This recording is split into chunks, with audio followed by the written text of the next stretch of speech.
പാദവാർഷിക പരീക്ഷ 5ാം ക്ലാസ് താരീഖ് പ്രധാനമായും ശ്രദ്ധിക്കേണ്ട കാര്യങ്ങളും മോഡൽ ചോദ്യപേപ്പർ വരുന്ന രൂപവും വിവരിക്കുന്ന നല്ലൊരു വീഡിയോയാണ്. ഒരിക്കലും തന്നെ നഷ്ടമാവില്ല. മുഴുവനായി തന്നെ കാണാൻ പ്രത്യേകം ശ്രദ്ധിക്കുക. ഇതിലൂടെ തന്നെ നമുക്ക് ജയിക്കാനുള്ള മാർക്ക് കരസ്ഥമാക്കാൻ കഴിയും. ഒന്നാമത്തെ ചോദ്യത്തിലേക്ക് വരുമ്പോൾ ഖന്ദക്ക് എന്നാണ്. ബ്രാക്കറ്റിൽ ഇപ്പുറമുണ്ട് 6 വാക്കുകൾ. യോജിച്ചത് നമ്മൾ അതിന് നേരെ എഴുതി കൊടുക്കണം. അപ്പോൾ ഞാനവിടെ തിരഞ്ഞെടുത്തിരിക്കുന്നത് അഹ്സാബ് എന്നാണ്. അഹ്സാബ് എന്നത് ഖന്ദക്കിൻ്റെ മറ്റൊരു പേരാണ്. ശത്രുക്കളായ ആളുകൾ കൂട്ടം കൂട്ടമായി സംഘടിതമായി വന്നതുകൊണ്ടാണ് അഹ്സാബ് എന്ന പേരിലും ഖന്ദക്ക് അറിയപ്പെടുന്നത്. അഹ്സാബ് ഖന്ദക്കിൻ്റെ മറ്റൊരു പേരാണ്. 2, ഉഹുദ് യുദ്ധം ഉണ്ടായത് ശവ്വാൽ മാസത്തിലാണ്. ഒത്തുഫാൻ എന്ന് പറഞ്ഞാൽ എന്താണ്? ഒത്തുഫാൻ.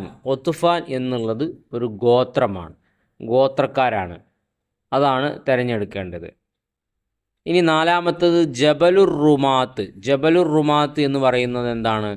അതൊരു പർവ്വതമാണ്. ജബൽ എന്ന് പറഞ്ഞാൽ പർവ്വതമാണല്ലോ. ഇനി 5-മത്തത് പ്രതിരോധത്തിനുള്ള അനുവാദം ലഭിച്ചു. ഏതാണ് ചോദിച്ചത്? സഫർ മാസത്തിലാണ് ശത്രുക്കളോട് പ്രതിരോധിക്കാനുള്ള അനുവാദം നബി സല്ലല്ലാഹു അലൈഹി വസല്ലമ തങ്ങൾക്ക് ലഭിച്ചത്. 6-മത്തത് ഇസ്ലാമിൻ്റെ അടിസ്ഥാന ലക്ഷ്യം എന്താണ്? സമാധാനം സ്ഥാപിക്കുക എന്നതാണ്. ഇസ്ലാമിൻ്റെ അടിസ്ഥാന ലക്ഷ്യം സമാധാനം സ്ഥാപിക്കുക എന്നതാണ്. അപ്പോൾ ഇതിലെ പറയപ്പെട്ട വിഷയങ്ങളൊക്കെ ഇമ്പോർട്ടൻ്റ് ആണ്. ഒരു തവണ കേട്ട് കഴിഞ്ഞാൽ തന്നെ നിങ്ങൾക്ക് ഓർമ്മയുണ്ടാകും എന്ന് വിചാരിക്കുന്നു. അല്ലാത്തവർ ഒന്ന് പ്രത്യേകം നോട്ട് ചെയ്ത് പഠിച്ചു വെക്കുക. 2-മത്തെ ചോദ്യത്തിലേക്ക് വരുമ്പോൾ നിങ്ങൾ കാണുന്നില്ലേ, പൂർത്തിയാക്കാം എന്നുള്ളതാണ്. ഇങ്ങനത്തെ ഒരു ചോദ്യം നമുക്ക് ഉറപ്പായും പ്രതീക്ഷിക്കാം. അതുകൊണ്ട് പാഠഭാഗവുമായി പ്രത്യേകം നമുക്ക് ബന്ധമുണ്ടാവണം. എല്ലാ പാഠങ്ങളും നന്നായി നമ്മൾ വായിച്ച് പഠിക്കാൻ പ്രത്യേകം ശ്രദ്ധിക്കുക. 1-മത്തെ ചോദ്യം, യുദ്ധവും അക്രമവും ഒരിക്കലും ഇസ്ലാം ഡാഷ് പ്രോത്സാഹിപ്പിച്ചിട്ടില്ല. 2-മത്തത് അബൂജഹലിനെ പോലുള്ള ശത്രു പ്രമുഖരുടെ നിലപാടാണ് യുദ്ധം അനിവാര്യമാക്കിയത്. അപ്പോൾ നബിയും സഹാബത്തും യുദ്ധം ലക്ഷ്യം വെച്ചിരുന്നില്ല. പിന്നെ എന്താണ് യുദ്ധത്തിലേക്ക് എത്തിക്കാനുണ്ടായ കാരണം? അബൂജഹലിനെ പോലുള്ള ശത്രു പ്രമുഖരുടെ നിലപാടാണ് യുദ്ധം അനിവാര്യമാക്കിയത്.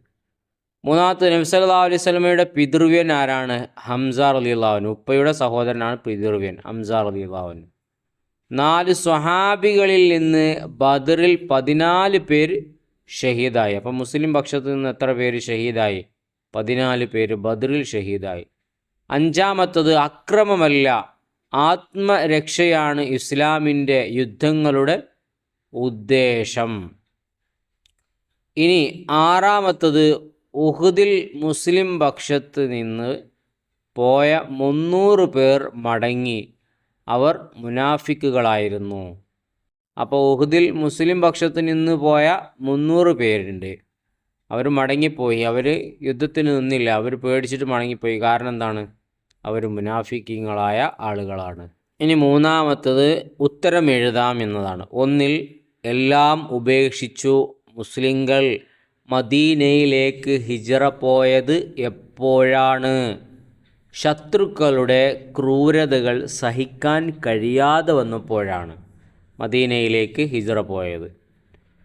2 സരിയ എന്ന് പറയുന്നത് എന്തിനാണ്? സരിയ എന്ന് പറയുന്നത് നബി സല്ലല്ലാഹു അലൈഹി വസല്ലം സംബന്ധിക്കാത്ത യുദ്ധങ്ങൾക്കാണ് സരിയ എന്ന് പറയുന്നത്. 3-മത്തത് വായിക്കുന്നതിന് മുമ്പ് ഇതുപോലെ പരീക്ഷയുമായി ബന്ധപ്പെട്ട മറ്റു വീഡിയോകൾ ചെയ്യാൻ ഞങ്ങൾക്കുള്ള പ്രചോദനം നിങ്ങൾ നൽകുന്ന സബ്സ്ക്രൈബാണ്, സപ്പോർട്ടാണ്. ചെയ്യാത്തവരത് ചെയ്ത് കൂടെ കൂടുക. ഇപ്പോൾ തന്നെ ഒരു ലൈക്ക് കൊടുക്കുക. അവസാനം നിങ്ങൾക്ക് ഉപകാരപ്പെട്ടെങ്കിൽ താങ്ക്സോ മറ്റോ നന്ദി സൂചകമായി എഴുതി അറിയിക്കുകയും ചെയ്യുക. 3-മത്തത് മദീനയിലെ ജൂതഗോത്രങ്ങൾ ഏതെല്ലാം? ബനു ഖൈനുഖാ, ബനു ഖുറൈള, ബനു നളീർ എന്നീ 3 ഗോത്രങ്ങളാണ് മദീനയിലുള്ളത്. ബനു ഖൈനുഖാ, ബനു ഖുറൈള, ബനു നളീർ. 4-മത്തത് ബദ്രിൽ മുസ്ലിമീങ്ങളോട് ഏറ്റുമുട്ടാൻ അണിനിരന്ന ഖുറൈശി യോദ്ധാക്കൾ എത്ര പേരുണ്ടായിരുന്നു? 1000-ഓളം യോദ്ധാക്കൾ ഉണ്ടായിരുന്നു. 5 ബദ്രിൽ സംബന്ധിച്ച സ്വഹാബികളെ പറ്റി നബി സല്ലല്ലാഹു അലൈഹി വസല്ലമ തങ്ങൾ പറഞ്ഞത് എന്താണ്? ബദറിൽ സംബന്ധിച്ച സ്വഹാബികൾ ആരും തന്നെ നരകത്തിൽ പ്രവേശിക്കുകയില്ല എന്ന് നബി സല്ലല്ലാഹു അലൈഹി വസല്ലമ തങ്ങൾ പറഞ്ഞതാണ്. ഇനി നമുക്ക് ആറാമത്തതാണ് എണ്ണം എഴുതാം എന്നതാണ്. 1. ബദറിൽ മുസ്ലിം പക്ഷത്തെ കുതിരകൾ. മുസ്ലിമീങ്ങൾക്ക് ബദർ യുദ്ധത്തിന് എത്ര കുതിരകളുണ്ടായിരുന്നു? 3 എന്നാണ്. ഇനി രണ്ടാമത്തത് ഖന്തക്കിൽ കിടങ്ങു കീറിയ സ്വഹാബികൾ 3000 പേരുണ്ടായിരുന്നു. മൂന്നാമത്തത് ഉഹുദിൽ ശത്രുപക്ഷത്തെ കുതിരകളുടെ എണ്ണം എത്രയാണ്? 200 കുതിരകൾ. മുസ്ലിം പക്ഷത്ത് 3 ശത്രുപക്ഷത്ത് 200 കുതിരകളും. ഇമ്പോർട്ടൻ്റ് ആണ്, നോട്ട് ചെയ്യുക. ഇനി അഞ്ചാമത്തെ അവസാനത്തെ ചോദ്യം പൂരിപ്പിക്കാം എന്നുള്ളതാണ്. ഉഹുദിൽ നബി സല്ലല്ലാഹു അലൈഹി വസല്ലമ തങ്ങളുടെ ശിരസിനു മുറിവേൽക്കുകയും മുൻപല്ല് പൊട്ടുകയും ചെയ്തു. ശിരസിന് മുറിവേൽക്കുകയും തലക്ക് മുറിവ് പറ്റുകയും പിന്നെ മുൻപല്ല് പൊട്ടുകയും ചെയ്തു. അടുത്തത് വിശപ്പ് കാരണം വയറ്റത്ത് കല്ലുവെച്ച് കെട്ടിക്കൊണ്ടായിരുന്നു സഹാബികൾ കിടങ്ങു കീറിയിരുന്നത്. അത് ഖന്തക്ക് യുദ്ധവുമായി ബന്ധപ്പെട്ടതാണ്. അപ്പോൾ അത് വായിച്ചു കഴിഞ്ഞതിലൂടെ ഏത് രൂപത്തിലാണ് ചോദ്യം വരിക എന്നുള്ളത് കൃത്യമായി നമ്മൾ മനസ്സിലാക്കി കഴിഞ്ഞു. മറ്റൊരു ചോദ്യപേപ്പർ കൂടെ ഇതിൽ കൊടുക്കുന്നുണ്ട്, അതും കൂടെ വായിച്ച് വീഡിയോ ദീർഘിപ്പിക്കാൻ ഉദ്ദേശിക്കുന്നില്ല.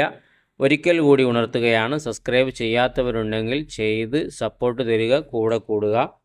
അതുപോലെ തന്നെ ഇഷ്ടപ്പെട്ടെങ്കിൽ ലൈക്ക് ചെയ്യാനും നിങ്ങളുടെ അഭിപ്രായം നിങ്ങൾക്ക് ഉപകാരപ്പെട്ടെങ്കിൽ താങ്ക്സോ അല്ലെങ്കിൽ ലൈക്കോ എന്തെങ്കിലും ഒന്ന് കമൻറ്റിലൂടെ അറിയിക്കുകയും ചെയ്യുക.